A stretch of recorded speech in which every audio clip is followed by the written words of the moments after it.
On the news at 7, FCTA inspects schools after resumption. And Inspector General of Police meets squadron commanders on internal security.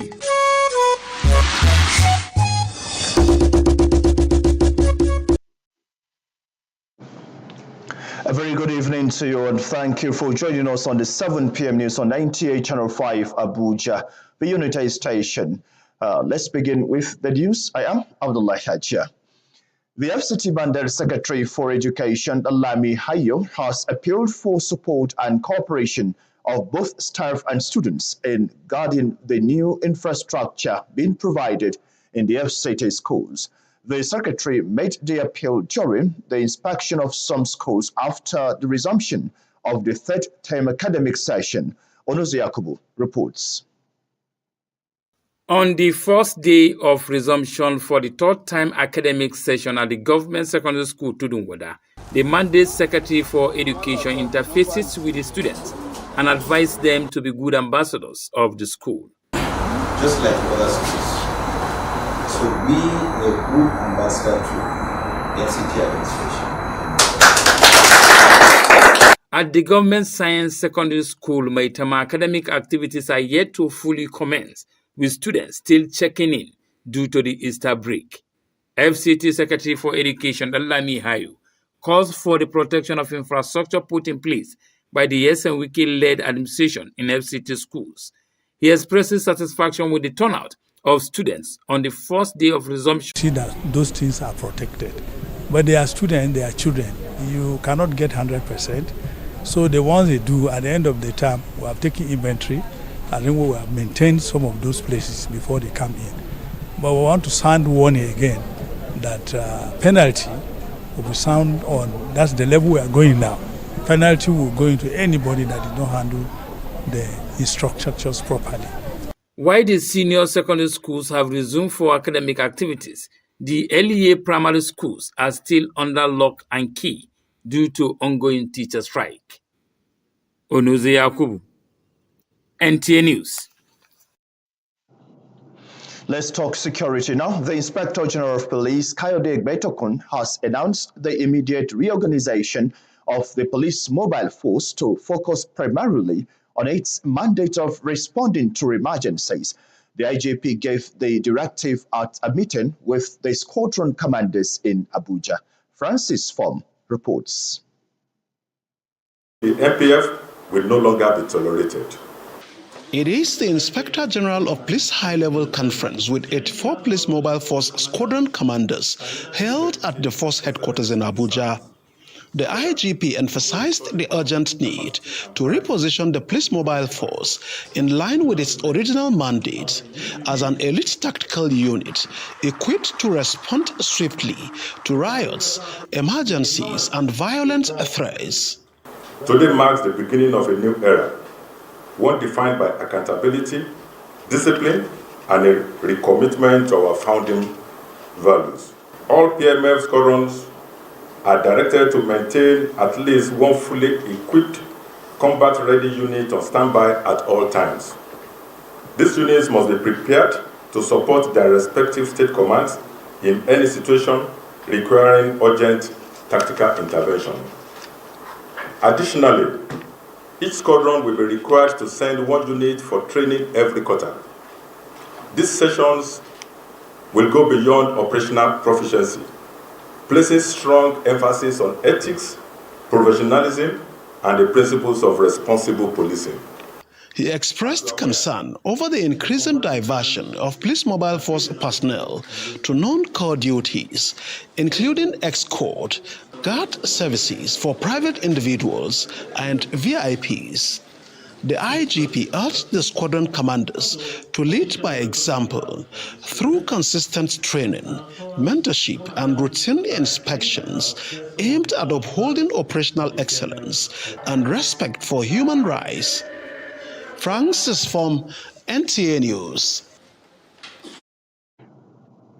Mountain of Fire and Miracles Ministries is committed to reaching out to as many as possible in the country, sensitizing them on the dangers of drug abuse.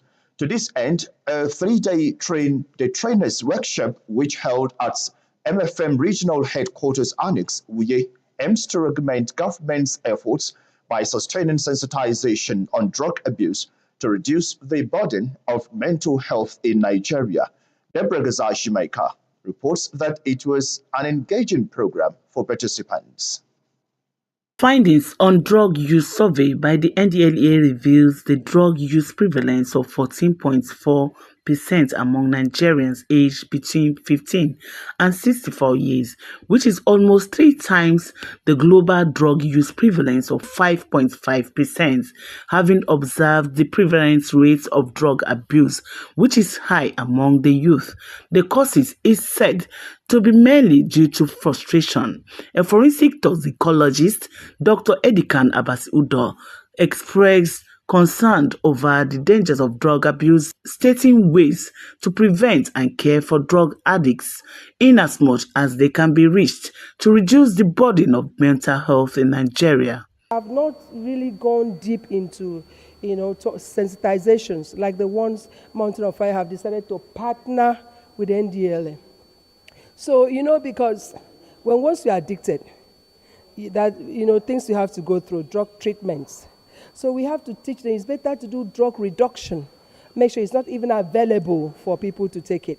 Everybody must be actively involved in prevention activities, which is key, so that we prevent the initiation of drug use before it gets to the extent of treatment and rehabilitation. Senior Regional Overseer, MFM Headquarters Annex Uye, Pastor Edwin Etobi, charged parents to be on the lookout for their wards, noting that prevention is better than cure. Hence, home training is key in bringing up children for a free drug society. Our Father in the Lord is a believer, a strong believer and a campaigner of anything that will assist our youth and indirectly help this wonderful country, Nigeria. So our Father in the Lord gave a go-ahead for this partnership to hold for training program with the NDLEA to assist in another style of evangelism. Participants were taught to always identify with people living under the influence of drug, providing support for them. I should not stigmatize such a person, and I should put in strategies of how to evacuate the person from that environment he or she is staying. What I understand about drug abuse is the misuse of drugs or using drugs without any perfect prescription. The event further reiterates that even though people are drug addicts, it does not mean they should be written off as members of the family or society. In Abuja, For Nigerian judicial system to thrive, corrupt practices by the actors and inefficiency in governance must be addressed. A professor of law and senior advocate of Nigeria, Abdul Karim Abubakar Kana, made the assertion during the 52nd inaugural lecture series of Nasarawa State University Cafe. Blessing Dan Fulani brings us details. Affirming his chair as a professor of public law, Abdul Karim Abubakar Kana, SAN, the 52nd inaugural lecturer of Nasarawa State University Cafe, opines that corruption, inadequate infrastructure, lack of skilled manpower, among other factors, hinder the implementation of legislation that will tackle the rots in Nigerian judicial system. First of all, the law has to be properly constructed. Where it is not constructed, it will fail. Then secondly, when the law is properly constructed, it has to be properly interpreted without compromise and without corruption by the judiciary. Where there's a failure in that respect, where there's a compromise or corruption, or sentiment, or any of those other negative factors in the interpretation of the law by the courts, the law will fail. Deputy Governor Nasarawa State, Dr. Emmanuel Akabe, and the Vice Chancellor Nasarawa State University Cafe, Professor Saadatu Hassan Liman, expressed optimism that the lecture will provide valuable insights into the complexities of Nigerian laws and their implementations for the rule of law to thrive. I will still continue to consult you.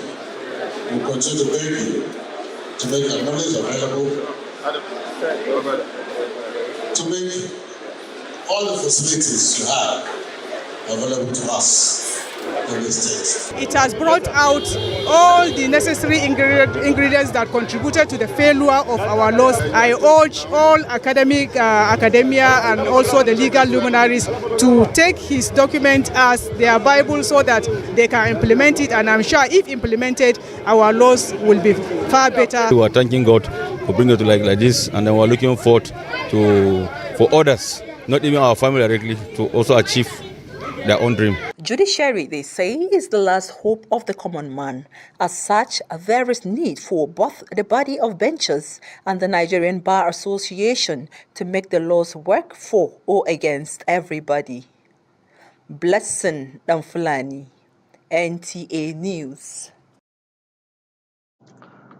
The Senior Special Assistant to Kogi State Governor on Solid Minerals, Ashiru Olusegun Ganiu, has been recognized for his contributions to entrepreneurship. The acknowledgement highlights his impact on promoting economic growth, innovation, and job creation in and around his community. Hawagimba reports. The Senior Special Assistant has been in the business of promoting entrepreneurship policies, supporting young entrepreneurs and small businesses while fostering innovation in different sectors, which has impacted on people and communities. He is honored by Bethel University of United States of America with a campus in Nigeria, deemed it fit to honor Ashiru Olusegun Ganiu, as the authority said.